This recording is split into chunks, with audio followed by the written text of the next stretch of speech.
My golden child brother proposed my fiancée at my wedding, and my parents also sided with him, convincing her to marry him instead. So, I kicked them out of the wedding and cut them out of my life. I'm a 30-year-old guy, but don't let that fool you into thinking I've got it all together. If you looked at me from the outside, you'd probably see just an average guy with an average family. Maybe assume I grew up with decent people who loved me. That couldn't be further from the truth. I was the firstborn, and like any kid, I wanted my parents' attention and love. But my younger brother, F, came along, and it was like I suddenly didn't exist. F was the golden child, the one who could do no wrong, while I was nothing more than a shadow. It didn't matter what I achieved, what milestones I hit. All my parents cared about was him. Once when I was 16, I'd saved up for months to buy a crappy secondhand car. It wasn't much to look at, but it was mine. I thought, finally, here was something they couldn't take away from me. But a week later, I walked outside, and there was F, sitting behind the wheel like he owned it. I stormed over, yelling at him to get out, that it was my car, and he had no right. He just looked at me, grinned, and said, "Mom and Dad said I could use it whenever I wanted. You should be grateful. I'm even interested in your old junk." Furious, I ran back inside to tell my parents. Maybe this time, I thought, they'd finally see my side. My mom just rolled her eyes. "It's just a car," she said, brushing me off. "Stop being so selfish and let your brother use it. You know he's more responsible than you." I don't know why I was surprised. That's how it always was. Every birthday, every holiday, every moment that should have been special for me was overshadowed by them showering F with praise. They didn't care about my dreams, my accomplishments. Hell, they barely even cared if I was there at all. By the time I was 18, I'd had enough. I moved out, put myself through college, and landed a job that made me proud.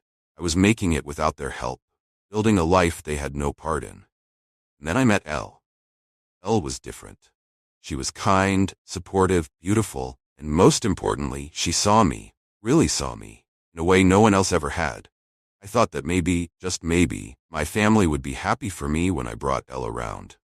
When I introduced her to them, it was like we were an inconvenience. They barely acknowledged her.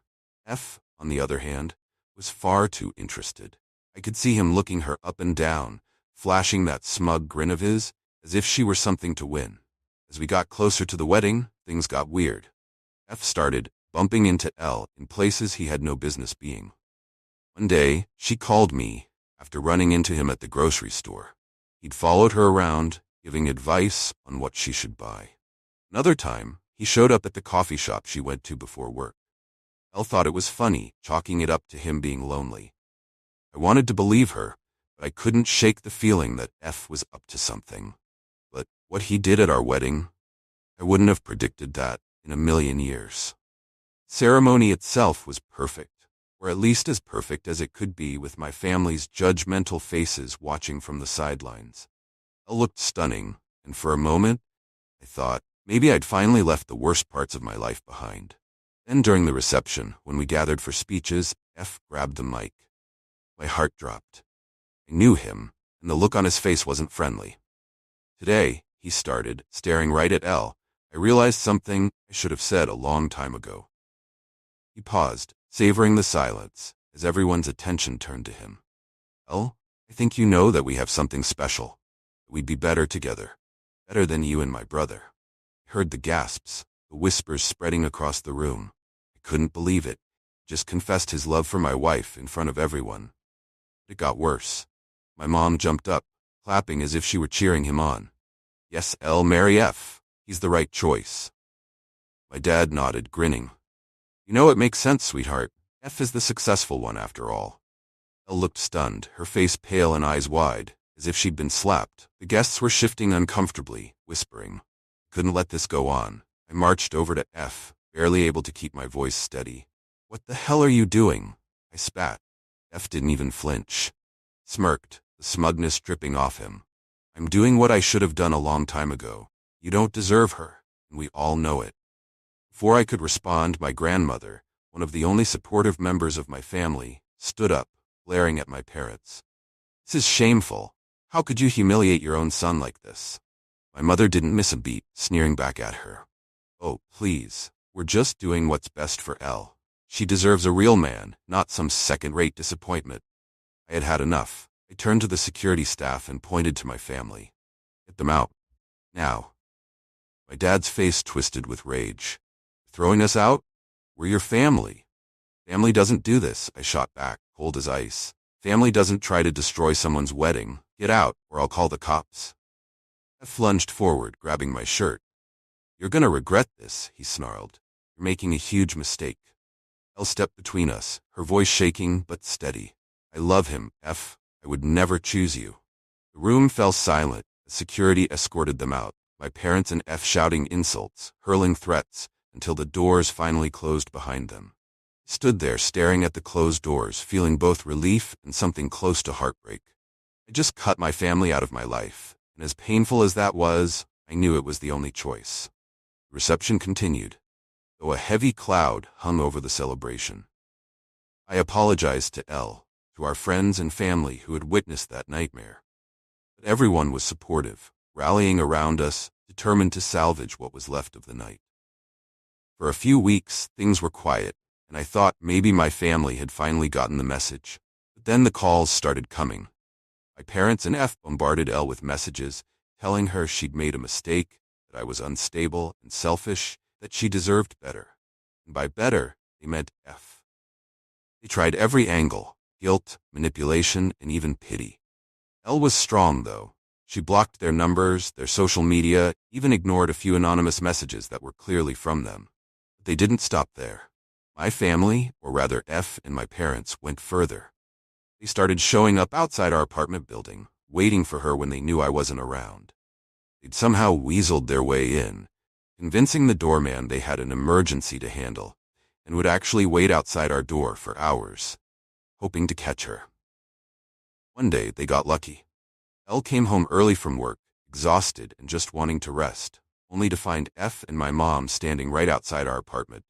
They wasted no time laying it on thick, begging her to leave me for F, insisting, he's the one who deserves you. You're just wasting your time with a loser like him. F actually had the audacity to tell her he'd been in love with her from the beginning and that she belonged with him. That night, when I got home, I found Elle curled up on the couch, shaken and teary-eyed. She told me everything, and I could feel the anger boiling inside me. This wasn't just the usual crap my family pulled. This was straight-up harassment. They'd crossed every line, stomped right past every boundary, and didn't care who they hurt in the process. The next morning, I knew what I had to do. I called a close friend of mine who worked in law enforcement, told him the situation, and asked him to come with me to confront my family.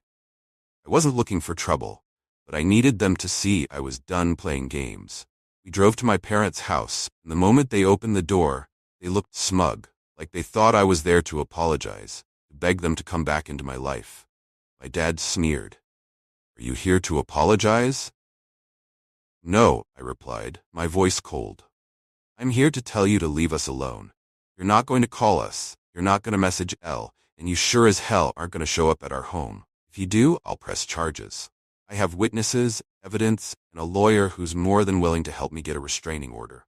Don't push me. My mom scoffed, rolling her eyes. Oh, come on. You're not serious. We're just trying to protect Elle from you. You should be grateful F even cares enough to get involved. That, my friend stepped forward, flashing his badge. He's dead serious. If you don't back off, you're going to regret it. They tried to laugh it off, but the look in my friend's eyes must have told them we weren't bluffing. I turned and walked away without another word, knowing that, finally, I had the last say. A few weeks later, I received a job offer in another state. It felt like the perfect opportunity to start fresh, far away from my family's toxic reach. I talked it over with Elle, and she agreed immediately. We packed up our things and moved, leaving no forwarding address, no trace of where we'd gone. I changed my number, and so did she. We left it all behind. Today, we're happy. We've built a life filled with respect, love, and genuine support. Elle is my everything, and together, we're creating a family based on kindness, not control. The shadows of my past might still be there, but they no longer control me. I cut them out, and for the first time in my life, I feel free. To anyone dealing with a family that thinks they own your life, Stand your ground. No one has the right to rob you of your happiness, and sometimes you have to let go to truly find peace.